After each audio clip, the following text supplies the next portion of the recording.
Welcome to the Heal with Jill podcast. I'm your host, Jill Yeiter.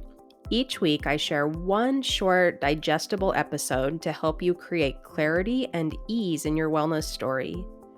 I'll be exploring self-care, intuition, mindfulness, intentional living, and more. If you enjoy a fresh perspective, agree that life is not black and white, and want to improve your relationship with yourself, then you're in the right place. Hi there. Welcome to episode 6 of the Heal with Jill podcast. In today's episode, I'll be chatting just briefly about personal and professional development, which is another aspect on that wheel of health that I introduced a few episodes ago.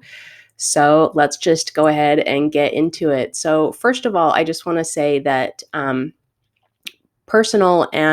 I don't really view personal and professional development as being separate. I kind of view them as part of, again, your whole being. You're going to probably get sick of me hearing that, but I always approach things from a holistic perspective.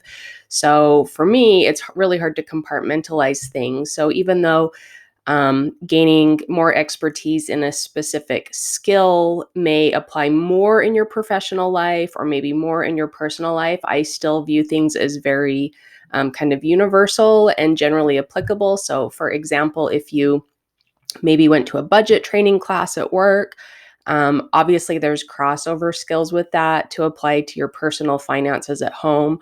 Or if you went in your personal life and kind of started working on some creative work, getting your creative juices flowing, then that can also help you even with some creative problem solving, maybe in your business life. So I firmly believe that the whole kind of point to being alive is just to be curious and to be lifelong learners and just to figure things out, to solve fun problems and put pieces together and create your story.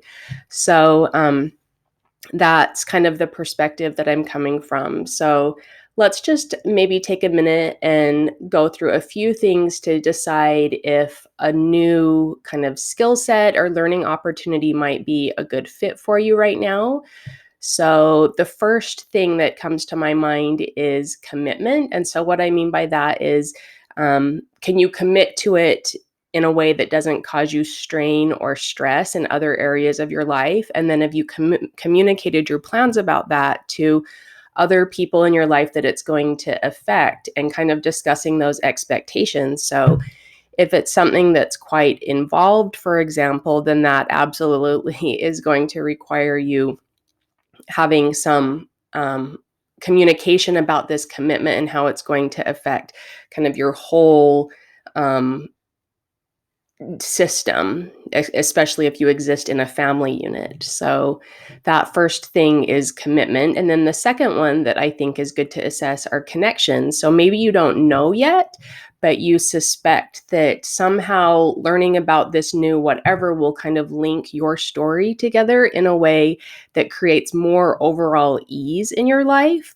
And so rather than, maybe you have kind of some skills or interests that are kind of fragmented right now, and you just have a hunch that learning X could kind of link A, B, and C together for you in a way that has more flow and actually kind of cleans up some messy bits and creates some clarity and ease. So that's, connections. And then curiosity is the next thing to assess. So just, are you genuinely curious about it? Do you get excited when you think about exploring it or allocating time and energy and resources to it? So the whole point is to enhance your life, not to create a bit of a downer. It's not to say that learning something new can't be challenging and there won't be times of frustration, but overall, the point is to enhance things. So the next aspect to look at is satisfaction. So what I mean by that is, does it also satisfy other needs that you may have? So maybe you have a need for connection to other people, or maybe you have a connection for solitude, or maybe it's a need for connecting to nature. So can you kind of combine it in a way that supports you and other needs that you have so that you feel more deeply satisfied with your life?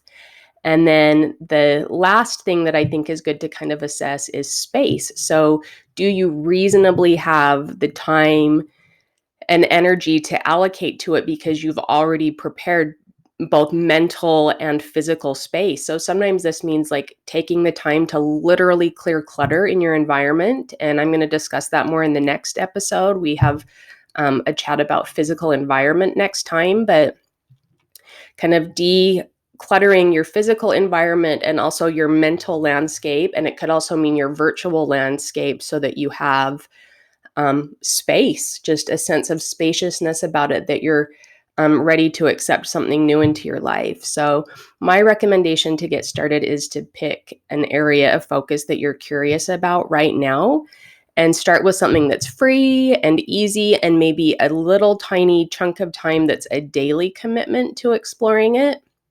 And then, if you learn that you're highly passionate about it, then you can add in a larger commitment either weekly or monthly. So once you're committed and have a regular practice, then I recommend creating and sharing something of relevance. So an example of that would be um, in my university days when I was dancing in the contemporary dance department. Even though every year we had a really formal dance concert, we still would have every semester a showing where we shared what we had been working on just for the semester. And it was just really informal. It was in the studio and it was with the other dance classes, and you could invite friends or family to come and see it. But it felt like a sense of completion and risk taking, but in kind of a safe way because it wasn't like so formal. And so I think that kind of gave it a nice sense of um, respect, kind of self respect, respecting that you had allocated time to something and that it was worthy of being shared. And then, of course, just try and keep it fun, challenging, and creative. And this is a note to myself, pressure free. So the point is to create more depth and richness in your life, not to overcommit and create more stress. So ideally, spending a bit of time in this curious developmental state will help make all areas of your life more enjoyable as you get kind of an energetic charge from investing in yourself. And there's, heaps of resources nowadays. So a few examples would be, books, blogs, videos, podcasts, online courses, in-person workshops. There's a list of these on the blog that accompanies this episode, of course. Um, Retreats, conferences, volunteering, community education courses, a university course, something more formal like that. So um, that's kind of, up for you to decide your level of commitment that you're ready to engage with at this point. But I'm very passionate about this topic. I feel like it's kind of what keeps vitality in in us as human beings, especially as we age. So the next time that you're maybe confronted with, learning something new and you kind of have resistance about it, maybe just kind of take some time to assess where that resistance is coming from because you might surprise yourself. I mean, for example, I always considered myself really non tech savvy at all, but I have gained so much confidence and learned so many things teaching myself over the past 3 or 4 years as I've created online content, stuff that I never imagined in a million years that I would be doing, but I actually have liked learning about it, and it's very universally applicable. And I feel like confident, like, oh, that's cool. I'm okay to troubleshoot something if something of a tech issue comes up now. So, some other areas that I've explored throughout my life, it's not a conclusive list, but sewing, drawing, personality typing, which I'll talk more about in later episodes, Pilates, the Franklin method, which is kind of well known in the dance community, meditation, yoga, dance, anything food related, writing, sensitivity, weightlifting, running, teaching, budgeting, organizing, online business, counseling, essential oils, hormones, adrenal fatigue, superfoods.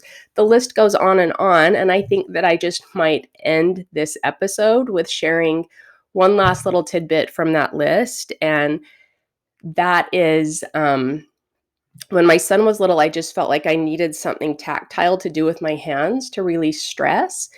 And I grew up playing the violin, but I never was really passionate about it. I felt like I kind of had to do it.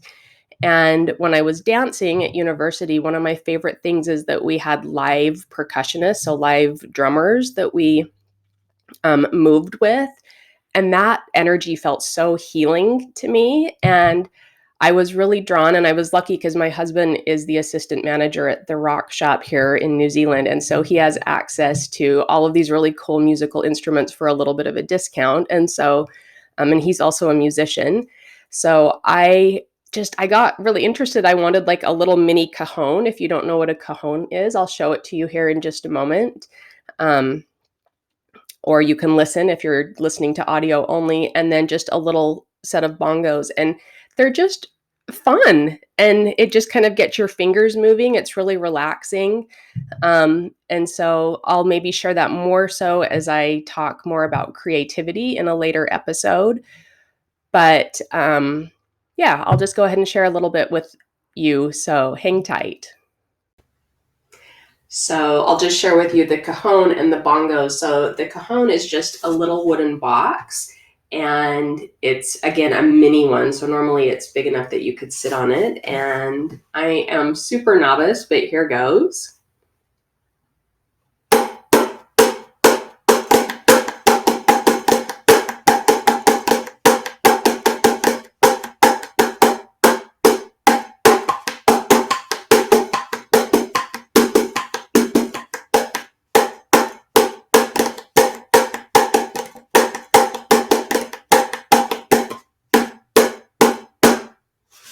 So that's the cajon. And the bongos, of course, you're maybe a little more familiar with. So I'll just give you a taste of my novice energy there.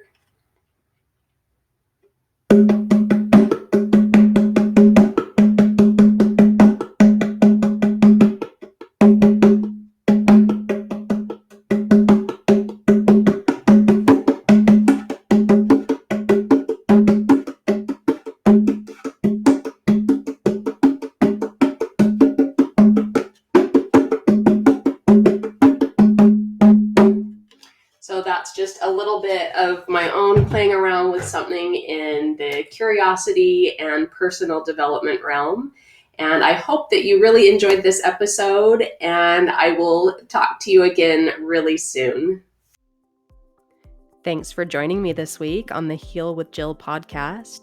You can find all my free resources, including menu planners, mindful movement videos, and more, as well as my coaching and courses at healwithjill.com. If you enjoyed this episode, I'd love it if you'd share it with a friend and give it a rating. Take care and bye for now.